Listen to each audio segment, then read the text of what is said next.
Não, Mestre cara. Júlio, qual é os benefícios e malefícios da marihuana Puta para que o atleta? pariu, cara. Ó, então eu vou estender isso.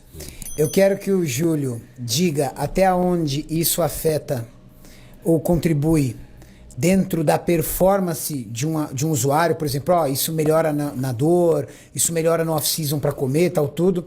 E se o Muzi puder explicar se os efeitos terapêuticos dela podem ser utilizados um dia de forma legal aqui no Brasil como medicamentos, principalmente para prevenção da dor. Fala aí, Julião. Quando a gente fala em prevenção de dor, CBD, não tenha dúvidas que vai ajudar muito, tanto na dor quanto no sono. CBD vai atuar fortemente para ajudar qualquer que seja o atleta, independente de modalidade, a melhorar a performance. Se você melhora o sono, você melhora a performance. E se você consegue inibir a dor, você também melhora a performance. Então esse é o principal fundamento da substância que contém na maconha, né? Agora, se você for falar de tetrahidrocannabinoide, aí sim você já tem todos os malefícios que qualquer droga pode provocar. Então, na verdade, o cara precisa ter um entendimento do que ele quer fazendo o uso daquilo.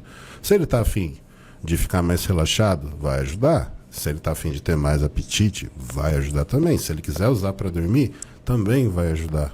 Esses são os principais fatores que pode fazer você utilizar THC de uma forma que seja proveitosa para a sua pessoa.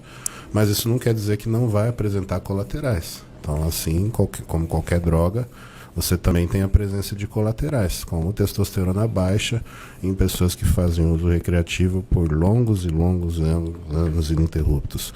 Mas se você for ver bem, todo mundo vai ficar velho e vai ficar com andropausa. Exatamente. E aí se atribui também isso, a maconha é um pouco de falta de bom senso, né? Para analisar que a pessoa vai ficando mais velha e vai perdendo o nível de testosterona. Ou seja, é melhor repor testosterona. Sim.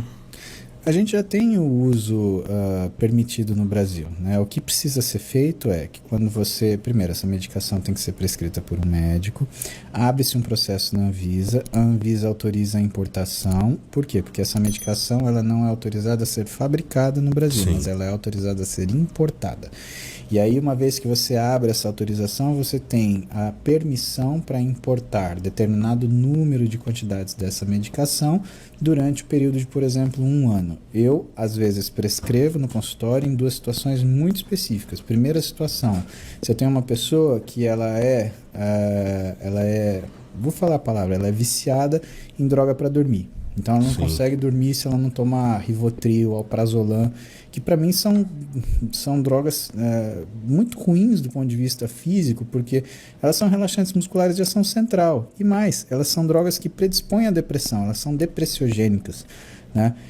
E aí o que acontece? Eu tenho que tirar isso daí. O CBD, ele me ajuda a fazer isso. Então eu prescrevo para o meu paciente durante um período e eu faço uma retirada dessa droga usando o CBD como droga suporte. Até porque a retirada do CBD, ela não é tão traumática quanto a retirada, por exemplo, aliás, nem se compara a retirada de um benzodiazepínico, tá?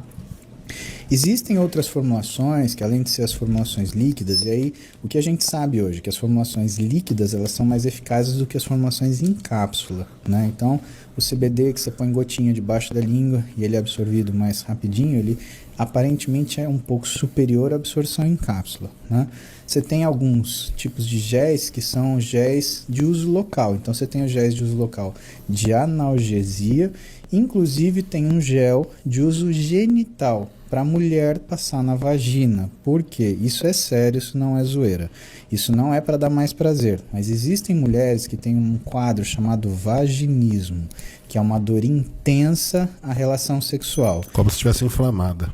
Exatamente. E um dos tratamentos é o uso de gel de CBD, um dos tratamentos possíveis antes da relação sexual. Então, entre 15 e 10 minutos antes da relação sexual, é utilizado esse gel na região genital, não é intravaginal, é na região genital. Isso permite que ela tenha uma relação sexual mais normal, satisfatória. E como o vaginismo ele tem um componente psicológico muito grande, uma vez que a mulher ela consegue ter uma relação sexual satisfatória e normal, isso reforça que numa segunda situação ela volte a ter essa mesma experiência. E com o passar do tempo isso se torna normal, retira-se a droga, está feita toda a situação. Então, é importante a gente separar o que é uso recreativo do que é uso terapêutico e saber, com maturidade, que o sofrimento de qualquer pessoa tem importância superior do que a opinião de outra. Então, medicina a gente não discute opinião, a gente discute eficácia e segurança. Tem eficácia? Vamos usar se segurança existir. Tem segurança? Iremos usar se eficácia existir. Então, sempre essas duas coisas. E a gente não discute moralmente este ou aquele remédio. Até porque cada pessoa seleciona sua droga de abuso. E essa droga de abuso ela pode ser desde uma droga comum até como um comportamento. Aquela pessoa, por exemplo, que é a mesquinha, que é uma pessoa cruel e que ela precisa tratar mal outra pessoa para ela se sentir bem.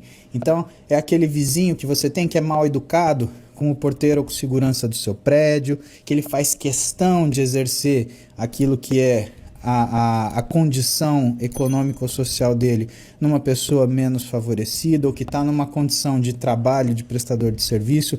Isso para mim também é patológico. O comportamento humano antissocial, cáustico, ele é uma patologia porque a pessoa ela se beneficia dessa bile, desse ódio, desse comportamento. E isso para mim é uma das coisas que é mais importante quando a gente analisa os críticos de plantão. Eles têm esse comportamento às vezes por oportunismo e às vezes por doença. Agora uma pergunta, moço. Existe alguma relação de uso da maconha e dos seus princípios ativos com a queda de testosterona? Isso é uma coisa bem estudada já, né? O que a gente sabe, né, Renato, existe tanto uma diminuição da função de produção de testosterona quanto uma diminuição da função da produção de espermatozoide, né? Isso é um efeito conhecido, né? Agora, isso não quer dizer que você pode usar, né, a maconha para você ter um efeito anticoncepcional, né? Não. Na verdade é um efeito colateral, né? Exatamente.